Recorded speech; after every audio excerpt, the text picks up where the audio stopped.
जितने भी 10th class का स्टूडेंट हैं जिनका एग्ज़ाम फरवरी में है, जितना भी दिन बचा हो 10 दिन 5 दिन, तो देखिए मैं ऐसे ऑब्जेक्टिव क्वेश्चन को लेकर आया हूँ जो आपको एग्ज़ाम में 40 में 40 करने का ये मौका आपको मिलेगा। क्योंकि ये प्रश्न पूरे ही पिछले साल के पूछे हुए जैसे कि प्रश्न है जो कि बहुत ही वीवीआई है। अगर ये मेरा आई थिंक जो क्लास है क्या बोलते हैं विज्ञान का, वो जो है वो तीसरा क्लास है। 1 मिनट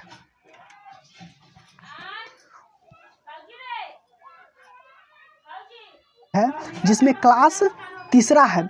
हालांकि इससे पहले भी 2 वीडियो अपलोड हो चुका है और आपके एग्ज़ाम तक ये वीडियो आते रहेगा। टेस्ट सीरीज विज्ञान के महत्वपूर्ण प्रश्न ये आप एग्ज़ाम तक आते रहेगा। अगर ये सीरीज आप अगर एग्ज़ाम तक कर लेते हैं तो आपको 40 में 40 जैसे कि आप कर पाइएगा। क्योंकि ये जो क्वेश्चन है वो बहुत ही वीवीआई है और ये पिछले वर्ष पर आधारित पिछले वर्ष के पूछे गए क्वेश्चन है, कह सकते हैं प्रीवियस ईयर क्वेश्चन है। अगर आप इसे करते हैं तो आप एक अच्छे कॉन्फिडेंस के साथ आप एग्ज़ाम में बैठ पाइएगा। तो चलिए हम विदाउट वेस्टिंग योर टाइम, बिना जैसे कि देरी किए हम लोग स्टार्ट करते हैं। तो देखिए ये जो है वो विज्ञान के महत्वपूर्ण प्लस 10th क्लास के लिए है। ओके, साइंस इंपॉर्टेंट 20 क्वेश्चन हम रोज़ लेके आते हैं और ये 10th क्लास, ये आज जो क्लास है ये 3 क्लास है। ओके, हालांकि इससे पहले भी 2 क्लास हो चुका है, अगर नहीं देखे हैं तो आप देख लीजिए। और ये जो क्वेश्चन है वो हम कह सकते हैं, ये जो क्वेश्चन है बहुत ही वीवीआई है और ये पिछले वर्ष का प्रश्न है जो बहुत ही महत्वपूर्ण है। अगर इसके करने के बाद आपको ही बहुत ही कॉन्फिडेंस मिलेगा और अपने एग्ज़ाम में आप अच्छे स्कोर कर पाइएगा। अगर 40 में 40 लाना चाहते हैं तो ये टेस्ट सीरीज जो आपके एग्ज़ाम तक चलने वाला है, रोज़ 20-20 क्वेश्चन आएगा, आप इसे देखना ना भूलें। और देखिए एक बात और कि इसका जो PDF होता है ना, PDF वीडियो के डिस्क्रिप्शन बॉक्स में जैसे कि मिल जाता है। और देखिए अगर PDF वीडियो के डिस्क्रिप्शन बॉक्स में मिल जाएगा और PDF लिंक करके किया हुआ है सेव। और नहीं तो मेरा टेलीग्राम चैनल है रविकांत स्टडी ऑफिशियल। हालांकि वीडियो के डिस्क्रिप्शन बॉक्स में टेलीग्राम लिंक का लिंक दे चुका है। अगर उसको आप ज्वाइन कीजिएगा तो जो मैं यहाँ पर सोल्यूशन कराता हूँ उसका भी सोल्यूशन सहित आपको उसका PDF टेलीग्राम चैनल पर आपको मिल जाएगा। ओके, तो आप जैसे कि टेलीग्राम चैनल ज्वाइन कर लें। हालांकि ये भी नोट्स मिलेगा PDF, और जो सॉल्यूशन होता है उसका भी PDF वहाँ पर टेलीग्राम पर मिल जाएगा। तो वहाँ पर ज्वाइन कर लीजिए, आपको बहुत सारा बेनिफिट देखने को मिलेगा। तो चलिए हम लोग स्टार्ट करते हैं क्वेश्चन की ओर। पहला जो प्रश्न है वो ये है, 1 मिनट। पहला जो प्रश्न है कि किस प्रकार के श्वसन से अधिक ऊर्जा मुक्त होती है। देखिए किस प्रकार के श्वसन से कह सकते हैं कि अधिक ऊर्जा मुक्त होती है। पहला है वायवीय, दूसरा है अवायवीय और C है A B दोनों, यानी वायवीय और अवायवीय दोनों, और इनमें से कोई नहीं। तो आपका राइट ऑप्शन हो जाएगा वायवीय, यानी कि A is a correct option. Okay, correct answer. Okay, तो चलिए हम लोग अगले प्रश्न की ओर चलते हैं। तो अगला जो प्रश्न है वो ये है, दूसरा ये है कि मानव में नर जनन ग्रंथि कहलाता है। देखिए मानव में नर जनन ग्रंथि क्या कहलाता है तो आपका जो फर्स्ट ऑप्शन है विरेचन, अधिविरेचन, शुक्राशय और शुक्रजनन नलिका। तो इसमें आपको राइट ऑफ आंसर हो जाएगा शुक्राशय। ओके, क्या हो जाएगा शुक्राशय, यानी C is a correct option. Okay, तो चलिए हम लोग अगले प्रश्न की ओर चलते हैं। तो अगला प्रश्न है वो ये है कि जीवन की एक महत्वपूर्ण विशेषता है। जीवन की क्या एक महत्वपूर्ण विशेषता है? अणु की गति या वृद्धि या संग या समन्वय। तो इसका राइट ऑप्शन हो जाएगा वृद्धि, क्योंकि वृद्धि इंसान को परिवर्तन करता है। तो ये है जो ना ये महत्वपूर्ण विशेषता है। ओके, यानी कि B is a right option. Okay, चलिए आगे की ओर हम लोग चलते हैं। आगे जो क्वेश्चन है वो ये है, एक मिनट,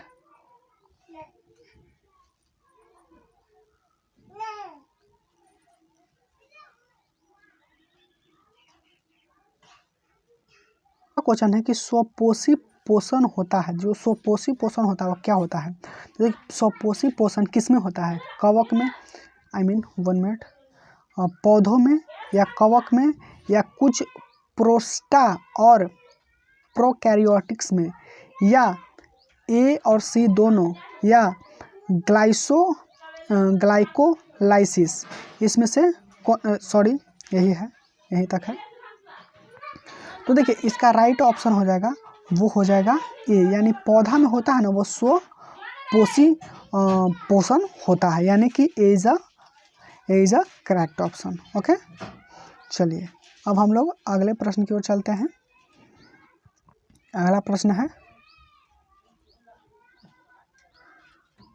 वो ये है कि 1 मिनट, अगला प्रश्न है वो है कि ग्लाइकोलाइसिस होता है, ग्लाइकोलाइसिस क्या होता है। जैसे कि ग्लाइकोलाइसिस जो है वो कहाँ पर होता है, माइक्रोक्रोंडिया में, या कोशिका द्रव में, या गोल्गी कॉम्प्लेक्स में, या क्लोरोप्लास्ट में। आपको बताना है कि ग्लाइकोलाइसिस कहाँ पर होता है, किस में होता है। ओके, तो क्या बोलते हैं, ग्लाइकोलाइसिस होता है आपको कोशिका द्रव में, यानी कि B is a correct option. Okay, चलिए हम लोग अगले प्रश्न की ओर चलते हैं। ओके, चलिए हम लोग चलते हैं अगले प्रश्न की ओर। ओके, अगला जो प्रश्न है तो आपके सामने जो अगला प्रश्न है वो ये है, 1 मिनट, अगला प्रश्न 1 मिनट, अगला जो प्रश्न है वो आपके सामने यह है, प्रश्न है वो ये है कि तंत्रिका तंत्र के संरचनात्मक और कार्यात्मक इकाई को कहते हैं। जो तंत्रिका तंत्र है उसकी संरचनात्मक और कार्यात्मक इकाई को क्या कहते हैं। पहला है न्यूरॉन, या टेट्राहाइड, या नेफ्रॉन, या साइटोन। तो इसका राइट ऑप्शन हो जाएगा आपको न्यूरॉन, यानी कि ये is a correct answer. Okay, चलिए हम लोग अगले प्रश्न की ओर चलते हैं। तो अगला है आपके सामने वो प्रश्न है, 1 मिनट, अगला जो प्रश्न है एग्जाम वसा पर क्रिया करता है। कौन सा इसमें एग्जाम है जो इसमें वसा पर क्रिया करता है। तो पहला है इमाइलेज, या ट्रिप्सिन, या पेप्सिन, या लाइपेज। तो इसमें जो आपका राइट ऑप्शन है वो है लाइपेज, यानी कि डी। ओके, 1 मिनट, यानी कि D is a correct option, D is a correct option. चलिए अब हम लोग अगले प्रश्न की ओर चलते हैं। अगला है कि ये बहुत ही इम्पोर्टेंट है, 1 मिनट,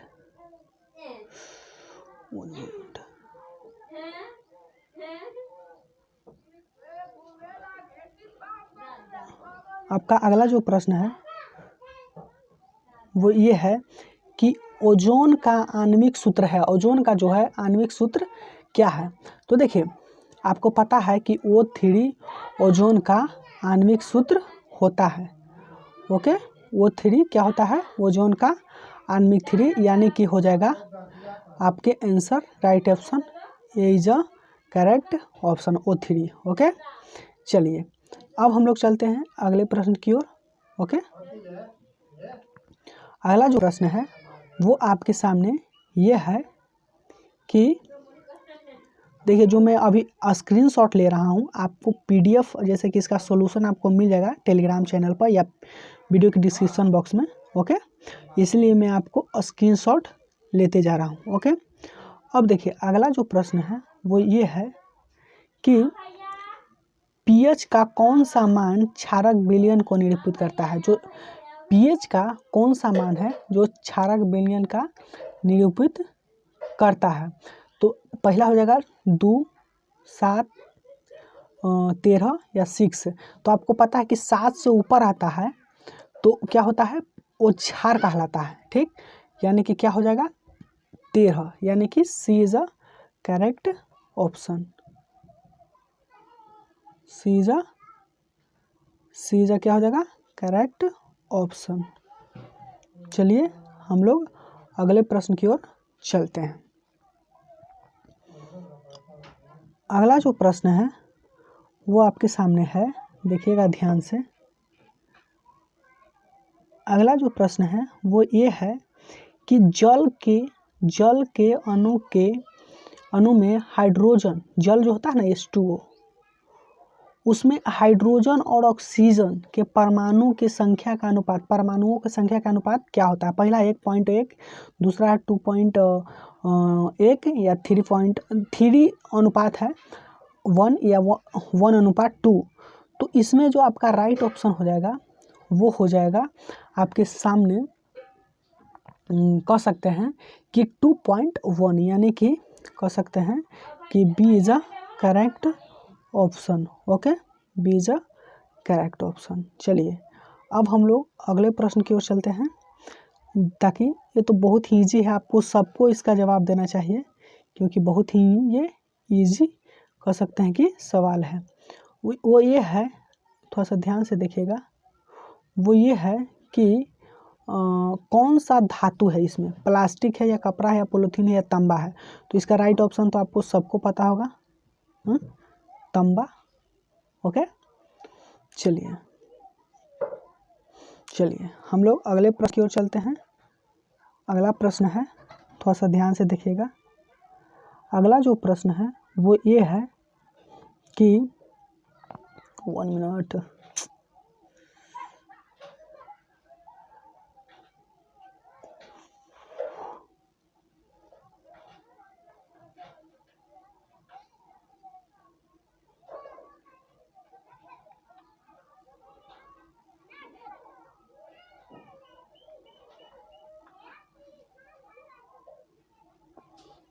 क्या हो जा रहा है जी?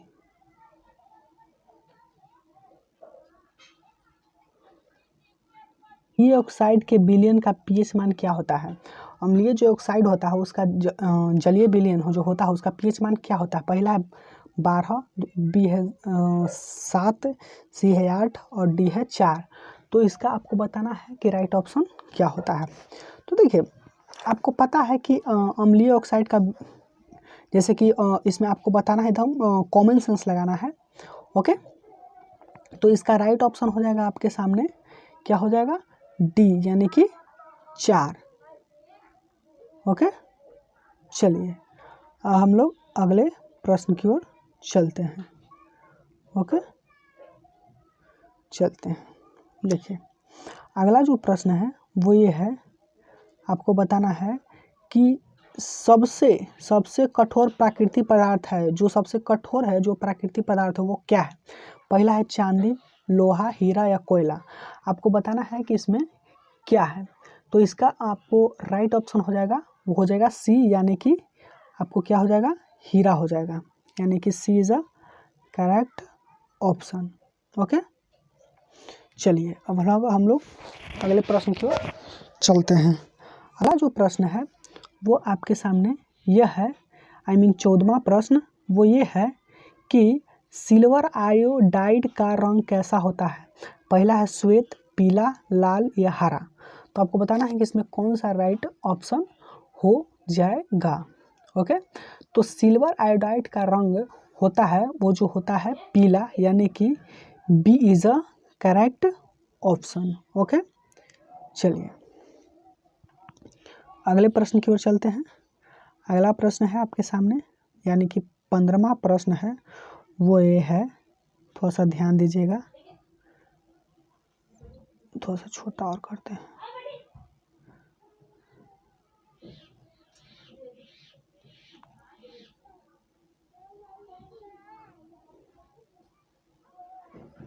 अगला जो प्रश्न है कि श्वसन किस प्रकार का रासायनिक अभिक्रिया है? तो आप श्वसन जो है वो किस प्रकार का रासायनिक अभिक्रिया है? ओके, तो आपका जो श्वसन है पहला ऑप्शन है उपचयन, ऊष्माक्षेपी या संयोजन, या इसका राइट कह सकते हैं डी ऑप्शन आप लिख सकते हैं। आप लिख लीजिए अपचयन। ओके, अब 1 मिनट,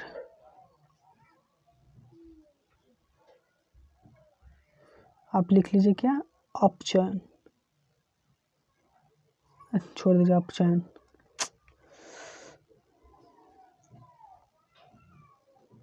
आप इसमें लिख लीजिए अपचयन, तो इसका राइट ऑप्शन हो जाएगा, वो हो जाएगा ऊष्माक्षेपी। Okay, B is a correct option. Okay, चलिए अब हम लोग 16वां क्वेश्चन देखेंगे। 16वां क्वेश्चन क्या है। ओके, चलिए 1 मिनट। 16वां क्वेश्चन आपके सामने है, थोड़ा सा ध्यान से देखिएगा। वो ये है कि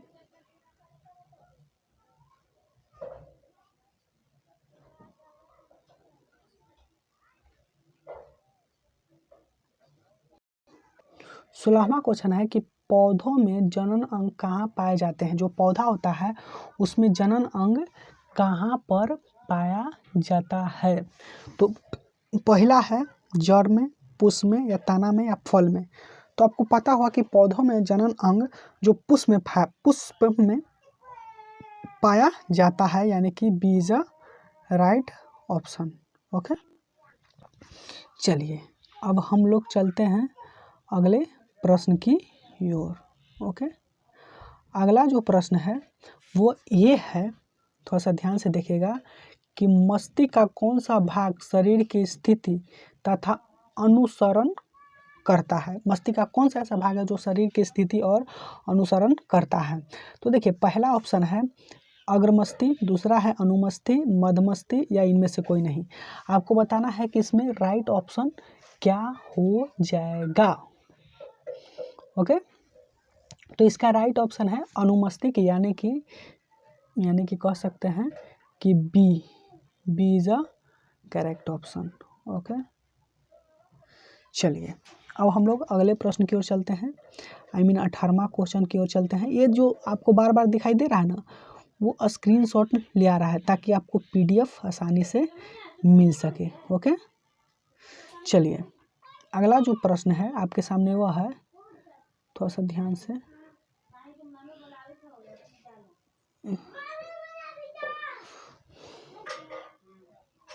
तो पौधे में रंध्र अनुपस्थित रहता है, जिसमें इसका मतलब अनुपस्थित का मतलब जिसमें नहीं रहता। किस पौधों में जो रंध्र होता है वो नहीं होता है। ओके, जैसे कि आपको तो पता है कि कोई भी पौधे के लिए क्या जरूरी है, रंध्र जरूरी है।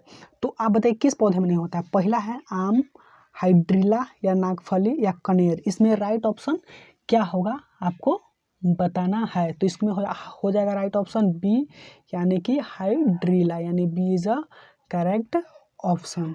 ओके, अब चलते हैं हम लोग 19वां क्वेश्चन की ओर। ओके, तो 19वां क्वेश्चन ये है, थोड़ा सा ध्यान से देखिएगा। 19वां क्वेश्चन जो है वो ये कहता है कि 19वां जो क्वेश्चन है वो ये है कि आपको बताना है कि BS4 में क्या संबंध है। ओके, इसका संबंध किससे है, मृदा प्रदूषण से, या ध्वनि प्रदूषण से, या वायु प्रदूषण से, या जल प्रदूषण से। तो इसका राइट ऑप्शन हो जाएगा वो ये हो जाएगा कि आपको पता है कि जो BS.4 का संबंध वायु प्रदूषण से है, यानी कि इसमें C is a correct option. Okay, चलिए अब हम लोग चलेंगे जिसमें हम थोड़ा सा इधर देखते हैं। अब हम लोग चलेंगे यानी last question this test series, क्योंकि ये टेस्ट सीरीज तीसरा है। ओके, ताकि बहुत ही इम्पोर्टेंस है। ओके, वो ये है कि रक्त में ऑक्सीजन का वाहन होता है। जो रक्त में होता है वो ऑक्सीजन कौन वाहक करता है, कौन वाहक है, ठीक ना। रक्त में जो ऑक्सीजन है उसका वाहक कौन करता है। तो पहला है वसा, और दूसरा है हार्मोन या हीमोग्लोबिन या कार्बोहाइड्रेट। तो आपको पता होगा कि रक्त में जो ऑक्सीजन का वाहक होता है वो क्या होता है, हीमोग्लोबिन। क्या होता है, हीमोग्लोबिन, यानी कि कह सकते हैं कि C is a correct option. देखिए ये जो टेस्ट सीरीज़ है वो रोज़ आता है, आपको एग्ज़ाम तक भी चलेगा और ये बहुत ही इंपॉर्टेंट है। अगर आप 40 में 40 करना चाहते हैं तो ये टेस्ट सीरीज़ को ज़रूर ज्वाइन करें, क्योंकि ये वीडियो बहुत ही इंपॉर्टेंस होने वाला है। तो चलिए आप अपना ध्यान रखिए और अच्छे से तैयारी करें, क्योंकि आपका नज़दीक एग्ज़ाम हो चुका है, आई मीन नज़दीक जो डेट है वो आ चुका है। तो अब इसका वीडियो के डिस्क्रिप्शन बॉक्स में या टेलीग्राम चैनल पर आपको पूरी तरह से मिलेगा। जैसे कि आपको कह सकते हैं कि सॉल्यूशन वाला सब हर चीज़ आपको मिलेगा। तो चलिए हम लोग